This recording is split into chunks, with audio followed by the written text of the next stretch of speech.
Chers amis, aujourd'hui, le jour du jeudi saint, je me réjouis de faire avec vous une méditation qui nous fera quitter un peu notre confinement parce que je vous emmène à Venise. À Venise pour voir sur l'île de San Giorgio Maggiore une œuvre remarquable de Tintoret. Elle se trouve dans l'abbaye du même nom où vivent des pères bénédictins. Et au fond de cette église remarquable de Palladio, Palladio a commencé ce chef-d'œuvre d'architecture mais ne l'a jamais vu, puisqu'il est décédé avant que cet édifice ne soit achevé. Il est mort en 1580. Il a commencé ce chantier en 1566 et il a fallu l'achever 3 ans après sa mort. Tintoret a été chargé de décorer le sanctuaire que voici. Et donc derrière cette claustra, sur laquelle est posé un orgue, il y a le chœur des moines où ils disent l'office de l'eau, de vêpres, etc. Et au devant, il y a donc l'autel Pro Populo, et cet autel, où on célèbre l'Eucharistie, est encadré de 2 tableaux. Un au nord, c'est la manne, et un au sud, c'est le tableau qui va particulièrement nous intéresser aujourd'hui. Mais je voudrais tout d'abord commencer par un mot sur ce tableau de la manne. Ce sont des grands formats, l'un et l'autre font 4 mètres sur 6 pratiquement. Ils ont été peints à peu près dans les mêmes années, l'un et l'autre, 1594, et Tintoret va mourir dans la même année. Ici, vous voyez très bien Moïse et Aaron à droite, mais il y a dans ce tableau plein de détails dont il faut parler parce que Tintoret a beaucoup chargé de symboles cette grande œuvre. Tout d'abord, allons voir le groupe de gauche qui nous donne le cadre historique, en tout cas le cadre narratif de cet épisode de la manne. Nous sommes dans le livre de l'Exode au chapitre 15. Le peuple juif a fui, comme vous le savez, traversé la mer Rouge, s'est ensuite replié dans le désert, et là ils ont commencé à avoir soif. Ils arrivent à Mara, et à Mara il y a une nappe d'eau, et elle s'avère, vous la voyez ici peinte, elle s'avère pas potable, l'eau est amère. Alors Dieu suggère à Moïse de jeter dans l'eau une plante, un arbuste, que vous le voyez dans les mains de cet homme qui a récupéré l'eau, qui a récupéré ce feuillage, une fois que l'eau est devenue potable. Puis ils vont se déplacer encore d'une journée de marche, et ils vont arriver dans un oasis absolument extraordinaire qui s'appelle Élim, où on nous dit qu'il y a 12 fontaines et 72 palmiers, donc vous voyez un véritable oasis en plein désert. Et c'est là qu'il faut situer la scène de la manne. Nous avons quelques indices intéressants que je vous signale ici, pour nous donner maintenant le cadre chronologique. En fait, vous avez à gauche, tout à fait à gauche, un groupe de 3 hommes, assez affairés, ils font un travail de force, on le voit, et il semble qu'ils sont en train de travailler sur une enclume, comme si c'était une forge, mais avec sans feu, il n'y a plus de braise ni de rougeoiement du métal, le travail prend fin, en quelque sorte. Même situation avec les femmes au lavoir, qui sont descendues sur un des lieux d'eau, pour laver le linge, et vous voyez qu'elles sont en train d'achever ce travail, elles sont en train de remplir des corbeilles d'osier du linge qui n'est pas sec et qu'elles sont en train d'essorer. Même chose avec juste au-dessus une petite scénette où on voit une femme qui file la laine, vous voyez comme c'est précis, on voit tout à fait le fil, mais c'est fini, elle est en train elle aussi d'achever son travail. Et tout à fait à droite, un homme a très lourdement chargé une mule, tout simplement pour constituer des réserves de manne. Or, nous savons que la manne fut donnée au désert et qu'il était interdit d'en faire des réserves. On peut évidemment remplir des paniers pour partager avec sa famille. Mais là, c'est quand même un peu trop pour une seule famille. Eh bien, c'est tout simplement, vous voyez, ces 4 indices, ces 4 détails dans la peinture nous signalent que nous sommes la veille du sabbat. Et que, en effet, les travaux prennent fin, que tout le monde va cesser son ouvrage. Et il est bien précisé dans le livre de l'Exode au chapitre 16 que la veille du sabbat, eh bien, il est prudent de récolter pour 2 jours, puisque le jour du sabbat, il n'y aura pas de manne. Vous voyez comme c'est bien réglé, puisque le jour du sabbat, il n'y a pas de travail. Et donc, c'est la signification de cette mule très chargée. Le travail s'achève, on entre en quelque sorte dans le repos en Dieu. On se repose, et en effet, on se pose à nouveau, on se recompose dans la louange, dans l'action de grâce, dans l'Eucharistie, parce que Eucharistie, c'est un mot grec pour dire action de grâce et louange. Donc voilà une des premières significations tout à fait remarquables que Tintoret a voulu mettre dans ce tableau, qui vient border l'autel par le nord. Le nord, c'est l'inaccomplissement, et ce tableau est à gauche de l'autel, c'est-à-dire côté nord, et à droite de l'autel, nous aurons le tableau de la Seine.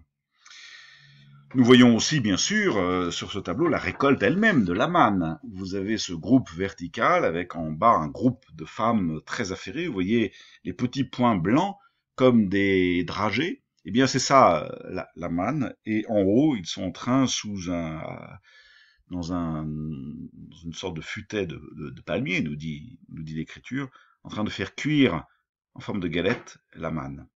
Voilà pour ce tableau véritablement étonnant. Et en face, nous avons un tableau encore plus étonnant, si j'ose dire, c'est cette fameuse scène peinte en 1594, elle a la même dimension, 4 mètres sur 6 à peu près. C'est très inhabituel, très original. Hein. Tintoret ici fait preuve d'une grande inventivité, comme toujours d'ailleurs, dans sa carrière de peintre. Il y a une très forte diagonale facile à repérer, et nous sommes comme en plongée sur la scène. Mais je voudrais, avant d'explorer cette scène, m'intéresser au lavement des pieds, qui a lieu le jeudi saint, dans Saint Jean au chapitre 13, c'est la lecture que nous avons aujourd'hui, le jeudi saint, et dans cette narration, nous n'avons pas le récit de la scène. Et donc, nous allons aller 18 ans avant la peinture que nous venons de voir, pour voir une scène du lavement des pieds. Tintoret est très frappé par cette scène, il l'a peint 6 fois. En voici une qui est aujourd'hui, avant elle était à Venise, maintenant elle est au musée de Madrid. Ce qui est au centre dans ce tableau, c'est la table laissée vide. C'est quand même tout à fait étonnant. Comme si les apôtres s'étaient empressés d'appliquer la parole de Jésus, « Ce que je fais là, faites-le vous aussi les uns les autres ». Et on le voit dans tous les coins du tableau, parce que tout se passe dans les coins, on se précipite. Voilà d'abord le Christ qui lui-même lave les pieds de Saint-Pierre. Regardez comme c'est étonnant, le Christ est comme à genoux devant Saint-Pierre qui est debout, il n'est pas assis. Vous voyez que le choix de Tintoret est véritablement impressionnant, comme si le Christ s'inclinait devant cet homme remis debout parce qu'il s'est mis à la suite du Christ. Avec un plan plus large, on voit bien, il y a encore 3 apôtres qui sont à la table, qu'ils s'étonnent de tous ces gestes, qui en effet demandent bien des réflexions. En voici un qui est en train de défaire les lacets de ses sandales, avant de recevoir lui-même le geste du lavement des pieds, quand un groupe de 2 apôtres, l'un aide l'autre à retirer ses chausses. Vous voyez, ça a l'air vraiment très difficile. Et puis nous en voyons un autre qui, lui au contraire, remet ses chausses. Voilà, donc il y a véritablement une sorte de bousculade, d'empressement à accomplir les paroles du Christ qui, en fait, déploie l'ordre de la charité. C'est ça la clé générale de cette œuvre, au détriment de la table, si j'ose dire. Mais il faut peut-être dire autrement, c'est le déploiement de la charité à cause de la table.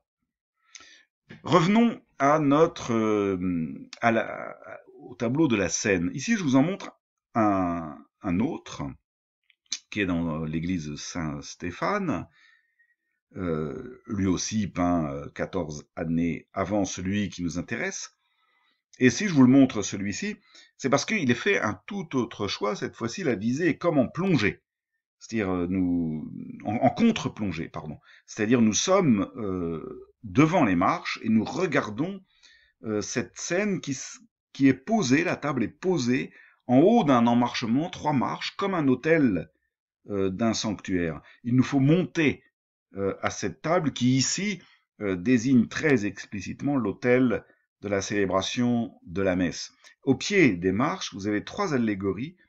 On les revoit très souvent avec Tintoret. Ce sont les allégories de la charité, cette femme à gauche, la fidélité, le chien, ça c'est un grand classique, et la pauvreté, toujours cet homme à moitié dévêtu que nous retrouverons très souvent dans Tintoret.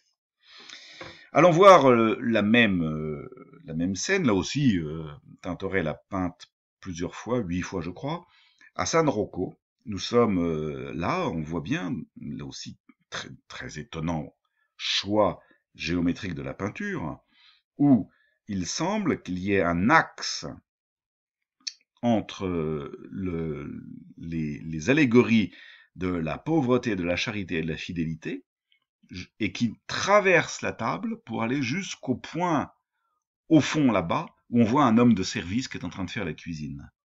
Et comme si tout conduisait les allégories de la caritas vers le service.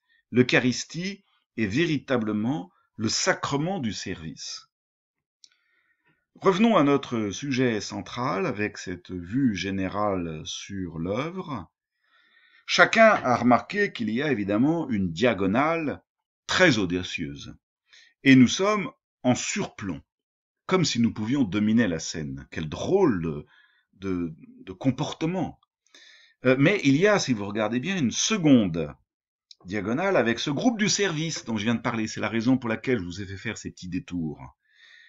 Et cette femme qui représente la caritas, vous voyez, c'est une des 3 figures allégoriques. Quant à la fidélité, vous avez 2 chiens qui sont entre cette femme, la table, et regardez au bout de la table, vous avez cet homme pauvre, à moitié dévêtu, qui est donc la pauvreté, la sobriété, la frugalité. Mais cette femme a littéralement une forme de croix. Voilà qui est complètement impressionnant, comme si la caritas, la charité, était aujourd'hui, de nos jours, le déploiement de la croix du Christ. La vérité de la croix du Christ, c'est la charité que nous pratiquons.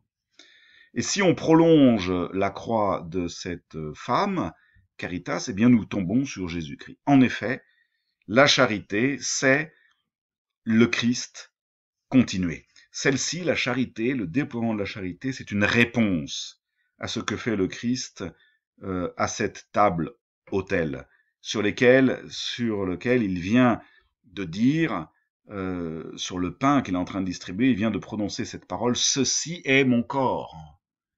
Prenez et mangez, nourrissez-vous de ceci, de son pain, nourrissez-vous de ceci, de la charité. Ceci est mon corps. Prenez et vivez-en. » Mais si on regarde attentivement cette femme, eh bien on se rend compte qu'elle est en train de puiser dans un panier. Elle a rempli une coupe qu'elle tend au serviteur, et dans cette coupe, qu'est-ce que vous voyez? Eh bien vous voyez la manne. Le peuple que nous avons vu tout à l'heure en attente dans le récit de la manne, eh bien ici, cette attente s'accomplit dans le don de Jésus-Christ. Et vous voyez ces forces célestes qui habitent le ciel. Qu'est-ce que ça veut dire? Eh bien, ça veut tout simplement dire que nous ne sommes pas en surplomb, mais nous participons à la vérité spirituelle de cette scène-là, si du moins nous en avons compris la vérité essentielle. Pratiquer le don du Christ, c'est déployer sa charité.